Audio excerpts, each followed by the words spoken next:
Halo, nama saya Genevieve Leonida. Saya peserta KKN Angkatan 62 Universitas Sanata Dharma. Saya dari Fakultas Psikologi, NIM 189114006. Jadi KKN yang saya lakukan ini masih secara daring atau masih KKN mandiri karena situasi pandemi yang belum juga berakhir.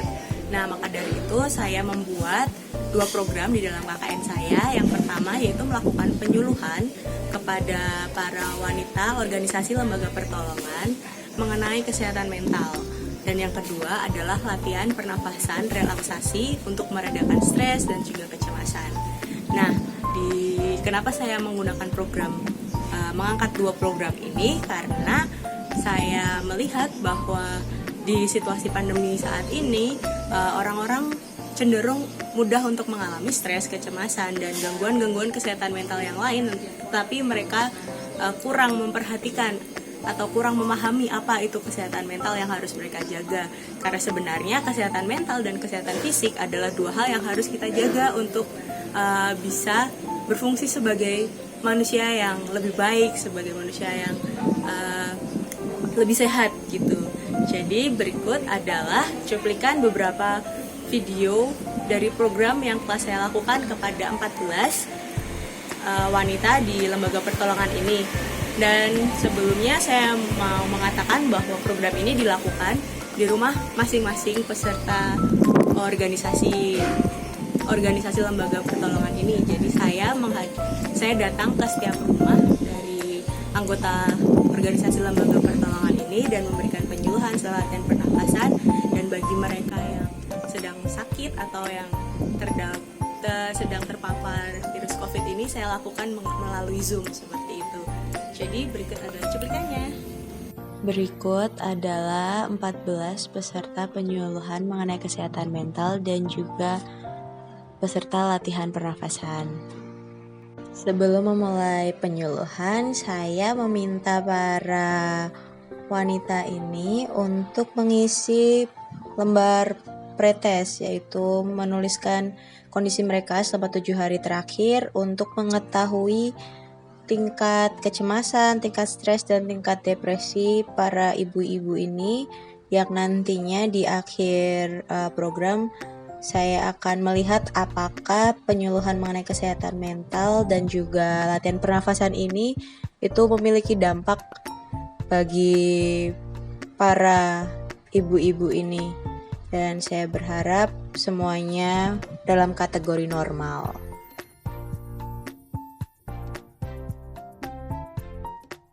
Aku mau nanya dulu ke Mbak Rini, hal pertama yang ada di pikiran yang terlintas di pikiran Mbak Rini pas dengar kata kesehatan mental itu.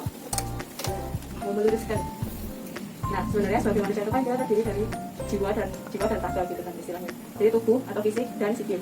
Nah, tubuh udah tahu lah kayak apa yang bisa kita lihat, di ronsen siapa yang bisa kita lihat. Tapi kalau psikis itu lebih ke pikiran, ke emosi, terus ke perasaan yang kayak gitu yang kita sendiri nggak bisa melihat secara langsung kayak gitu. Nah, tapi sebenarnya dua-duanya itu punya fungsi yang saling melengkapi gitu.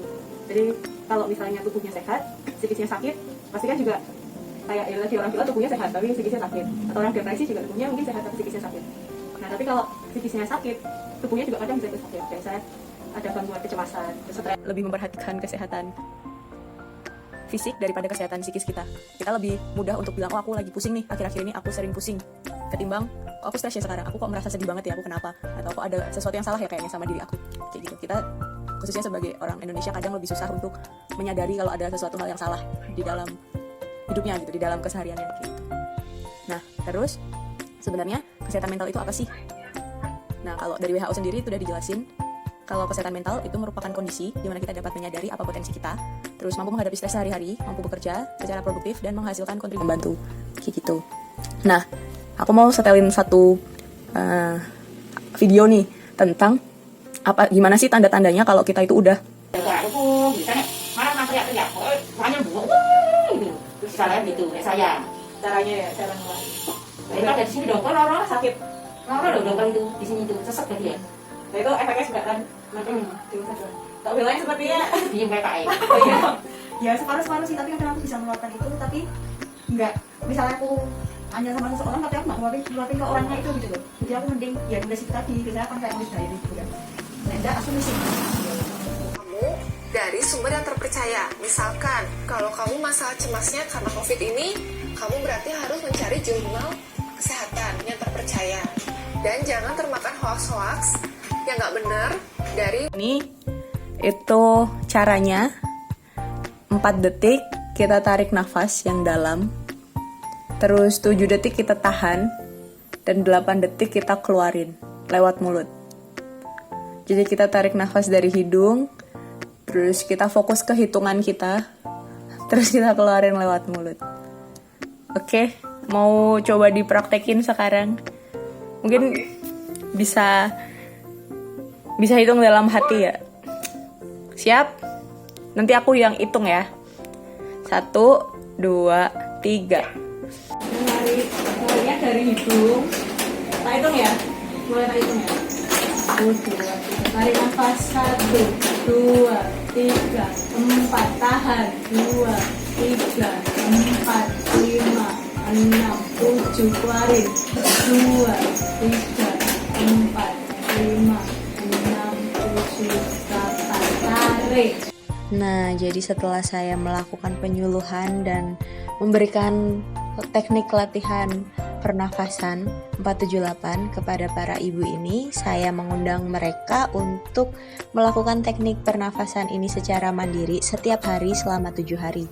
Dan di 7 hari berikutnya, saya mengunjungi mereka kembali untuk melakukan evaluasi, menanyakan apakah teknik pernafasan ini berguna atau berfungsi bagi mereka dalam menjalani kehidupan sehari-hari.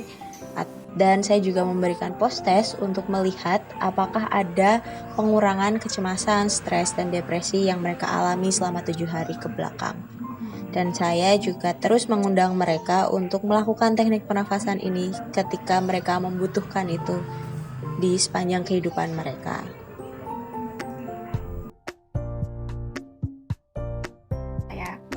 Bagus sekali, jadi itu hal dasar yang memang kita semua harus perlu tahu agar kita bisa lebih waspada dengan kesehatan mental, dan itu bisa membantu kita untuk menjadi lebih rileks, bisa membantu kita menjadi lebih bisa menyadari tingkatan-tingkatan stres yang kita miliki, dan itu membantu kita untuk bisa lebih berhati-hati dengan dan bisa mengontrol emosi yang kita miliki ataupun tingkatan stres yang kita miliki. Jadi it's a good thing for me and thank you.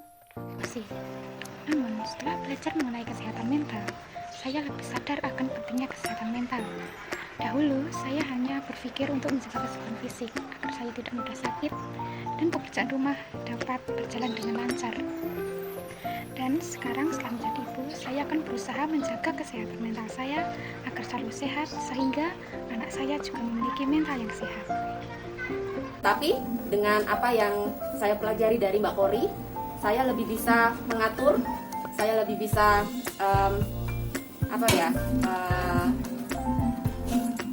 menekan amarah saya, khususnya emosi dalam amarah terhadap anak-anak, karena saya tahu itu juga sedikit buat mereka kalau saya sampai marah-marah selalu setiap hari. Untuk seminggu ini dengan latihan pernafasan 478 itu membantu saya untuk mengendalikan amarah saya kepada anak-anak, dan mereka juga bisa merasakan perubahannya. Karena kesempatan ini dapat belajar mental, seorang ibu sangat penting perlu untuk mengerti bahwa ternyata kita marah itu juga perlu, kita cemas juga perlu, tapi yang penting marah dan cemas itu tidak berlebihan dan mengganggu aktivitas kita. Dan saya juga senang karena teknik pernafasan mungkin membuat kita ibu-ibu bisa belajar sabar terhadap keadaan dan keluarga. Terima kasih. Berikut adalah lampiran hasil pengerjaan pretest dan posttest yang telah dilakukan.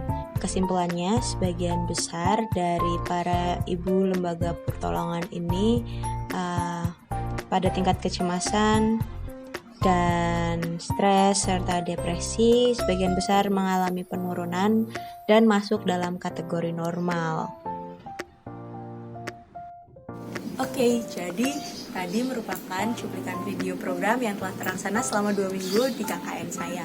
Dan saya sangat senang bahwa program yang saya lakukan disambut secara antusias oleh para anggota lembaga pertolongan, dan juga program saya bisa dikatakan berhasil.